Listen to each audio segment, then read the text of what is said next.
சென்னை தலைமைச் செயலகத்தில் இளைஞர் நலன் மற்றும் விளையாட்டு மேம்பாட்டுத்துறை சார்பில் 23 சட்டமன்ற தொகுதிகளில் 69 கோடி ரூபாய் மதிப்பீட்டில் கட்டப்பட உள்ள 23 முதலமைச்சர் சிறு விளையாட்டரங்குகளுக்கு முதலமைச்சர் மு.க.ஸ்டாலின் காணொலி வாயிலாக அடிக்கல் நாட்டி வருகிறார். அந்த காட்சிகளை பார்த்து வருகிறோம். விவரங்களோடு இணைகிறார் நம்முடைய செய்தியாளர் பாரிகார்த்திக். விவரங்களை வழங்கலாம்.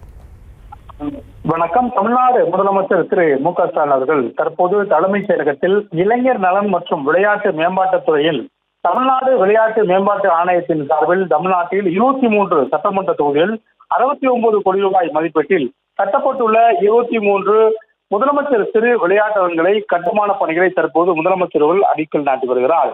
ஏற்கனவே இளைஞர் நலன் மற்றும் விளையாட்டுத்துறையின் சார்பில் 234 தொகுதிகளும் மைதானங்கள் அமைக்கப்படும் என்று சட்டப்பேரவையில் அறிவித்த நிலையில் அதற்கான பணிகள் தற்போது நடைபெற்று வருகின்றன. அதன் அடிப்படையில் தான் தற்போதும் கூட முதலமைச்சர் 23 மைதானங்களுக்கு அடிக்கல் நாட்டி வருகிறார். அது மட்டுமல்லாமல் மாவட்டங்கள் தோறும் மைய மைதானம் என்ற பெயரில் மிகப்பெரிய ஒரு மைதானம், அதே போல ஒவ்வொரு சட்டமன்ற தொகுதிக்கும் தொகுதி வாரியாக ஒரு மைதானம் என தமிழ்நாடு அரசு சார்பில் விளையாட்டுத்துறையின் சார்பில் நிதி ஒதுக்கப்பட்டு அதற்கான பணிகள் நடைபெற்று வருகின்றன.